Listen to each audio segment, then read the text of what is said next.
Hello friends, आपका मेरे channel पर फिर से स्वागत है। तो आज का जो हमारा वीडियो है ये हमारे पहले जो 2 वीडियो बने हैं प्रेगनेंसी पे उसका 3rd पार्ट है, जो है 3rd ट्राइमेस्टर के अंदर आपको क्या क्या आसन्स करनी है। जैसा कि मैंने पहले बताया था, 1st ट्राइमेस्टर में बेबी की फाउंडेशन रेडी हुई जिसमें उसके सारे वाइटल ऑर्गन्स बने। 2nd में उस वाइटल ऑर्गन्स जो बन गए, फाउंडेशन रेडी हुई, उसके ऊपर बिल्डिंग रेडी हुई। और अब 3rd ट्राइमेस्टर जो होता है वो फिनिशिंग का होता है कि अब बिल्डिंग रेडी हो रही है, इस पे फिनिशिंग क्या करनी है और लास्ट में बिल्कुल डिलीवरी का क्या प्रोसेस होता है। ठीक है, तो इसके अंदर आपको प्रॉब्लम्स तो आ ही रही होंगी। जब वूम साइज बढ़ गया, एक वाटरमेलन की तरह बढ़ गया है, 2 से 3 किलो का वाटरमेलन आप लेकर सो रहे हो, उठ रहे हो, बैठ रहे हो, आपको प्रॉब्लम तो होगी। रात को सोने में भी बड़ी दिक्कत आएगी, जी मचलाएगा, ऐसा लगेगा कि एसिड ऊपर की तरफ आ रहा है, बार बार यूरिन लीकेज होगी, कॉन्स्टिपेशन की समस्या होगी। तो माय डियर फ्रेंड्स, घबराइए मत, इट इंडिकेट्स कि आपकी प्रेगनेंसी अच्छे से ग्रो कर रही है। ये सारे प्रेगनेंसी के सिम्टम्स होते हैं। ठीक है, तो अब देखिए इनमें बहुत सारे सिम्टम्स को हम कंट्रोल भी कर सकते हैं। अब जैसे कि है सांस का फूलना, जब वूम साइज बढ़ रहा है तो वो ऊपर जाके एक लंग्स के नीचे डायफ्राम होता है, उसको प्रेस कर रहा है। डायफ्राम ऊपर लंग्स को प्रेस कर रहे हैं, जो उनको ओपन जो ऐसे 100% होते थे, अब वो पूरी तरीके से ओपन नहीं हो पा रहे हैं। जिस वजह से आपकी सांस फूल रही है, तो इसके लिए आपको दवाई की तो कोई जरूरत है नहीं, कुछ दवाई नहीं लेनी है। जो मैं बता रही हूँ ये करना शुरू कर दीजिएगा, आपको इसमें इंप्रूवमेंट आ जाएगी। इसी तरीके से वूम का साइज पीछे की तरफ जा रहा है, बच्चे का वेट बढ़ रहा है, तो पीछे बैक पे रेस्ट करे, जिसमें से आपको बैक पेन है तो इससे संबंधित मैं आसन बताने वाली हूँ। ये आसन करिएगा, आपके बैक पेन में इंप्रूवमेंट आ जाएगी। साथ के साथ आपको थोड़ा सा जी घबराना, मचलाना, ये सारी प्रॉब्लम्स भी हो रही है। क्या पता आपके पैर में भी दर्द हो, कई बार हो जाता है, एक पैर में बहुत ज्यादा दर्द हो रहा होता है, तो इसके लिए भी मैं आपको आसन बताने वाली हूँ। वो कुछ नहीं है, जिस साइड पे बेबी का सर या बम्प होता है उस साइड पे मसल्स दब जाती हैं और वहां पे दर्द शुरू हो जाता है। ठीक है, तो घबराइएगा नहीं, कोई डाइजिन की जरूरत नहीं है आपको कॉन्स्टिपेशन ठीक करने के लिए, किसी पेन किलर की जरूरत नहीं है। सिंपल नेचुरल डाइट रखिए, घर का सात्विक खाना खाइए और मेरे साथ योगासन करते रहिए, आप बिल्कुल ठीक हो जाएंगे। तो मैं आगे जाने से पहले मेरे चैनल को लाइक और सब्सक्राइब करना ना भूलें, ताकि जो मैं आगे की सीरीज और बनाने वाली हूं वो आप बिल्कुल मिस ना करें। तो फ्रेंड्स शुरू करते हैं। हमारी पहली क्रिया, दंडासन में बैठ जाइए।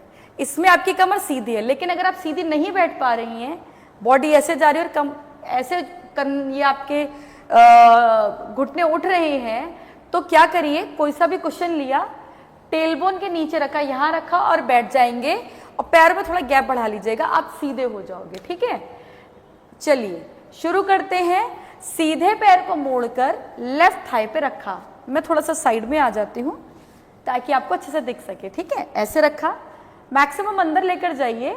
अगर आपको लगता फैट ज्यादा है, पैर मेरा इससे ज्यादा नहीं जा रहा, कोई बात नहीं, चिंता मत करिए, धीरे धीरे अपने आप चला जाएगा। जहां तक रख सकते हैं अपने कंफर्टेबल होकर रखिए।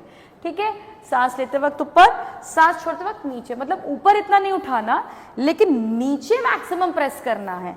इससे क्या होता है, जब आप पूरी तरीके से नीचे प्रेस करते हो तो आपका पीछे से पेल्विक की मूवमेंट, ये जो इनोमिनेट बोन है, जो पेल्विक की बैकबोन होती है, उसकी मूवमेंट शुरू हो जाती है। पेल्विक फ्लोर मसल्स के अंदर ब्लड की सप्लाई बढ़ जाती है, जो कॉज होता है नॉर्मल डिलीवरी का। साथ के साथ कई बार हमने ऐसे भी केसेस देखे हैं कि 3rd ट्राइमेस्टर में वेट लॉस भी हो जाता है, फ्लेक्सिबिलिटी बढ़ जाती है। तो ये सब चीजों के लिए आप इस आसन को कर रही हैं। इसी तरीके से दूसरी तरफ से करेंगे। ये जो आप क्रिया कर रहे हैं, इसको कम से कम 50 करना है और डिलीवरी तक इसको 200-300 तक लेके चले जाइएगा। क्योंकि अगर आप वॉक नहीं कर पा रहे हैं, बाहर बारिश हो रही है या बहुत ट्रैफिक है, नहीं कर पाते, आपका मन नहीं है बाहर वॉक करने का, ये जो मैं आपको बताने वाली हूँ सारी सीरीज, इसको घर में प्रैक्टिस करिए।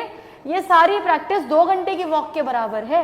ठीक है, चलिए ये किया। दूसरी तरफ फिर अपने पैर को ऐसे पकड़ा, लाइक दिस, दोनों को इस तरीके से पकड़ा, नीचे इसको हैंग किया और इस तरीके से अपने पैर को मूव करिए। ऐसा इमेजिन करिए कि आपका बेबी आपकी गोदी में है, आप उसे झुला रहे हैं। ये आपके पेल्विक फ्लोर मसल्स की वेट ट्रेनिंग है। यानी कि जो लोग जिम्स एंड ऑल करते हैं कि भाई जिम करने से वेट ट्रेनिंग होती है, ऐसा नहीं होता माय डियर फ्रेंड्स।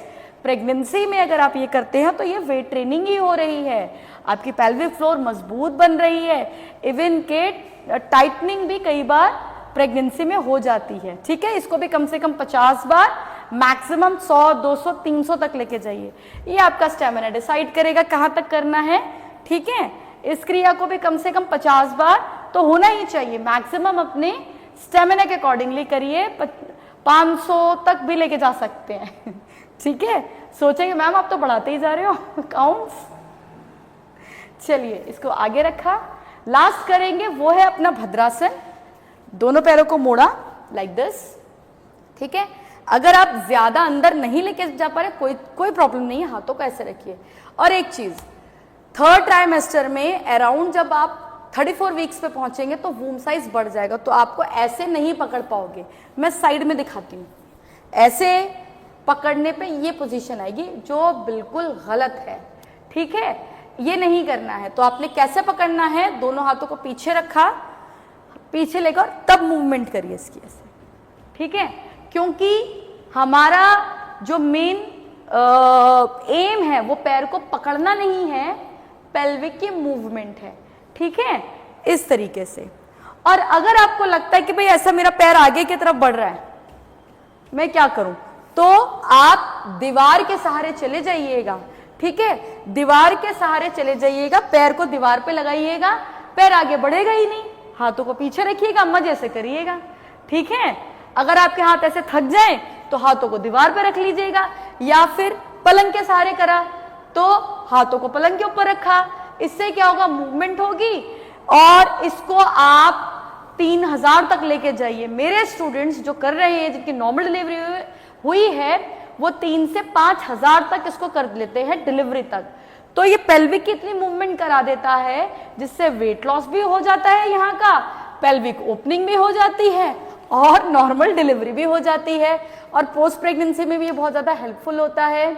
तो फ्रेंड्स, मैं उम्मीद करती हूँ मैंने जो भी आपको ये सारे उपाय बताए, आप इनको रोज करेंगे और आपने इन्हें ध्यान से सीखा है।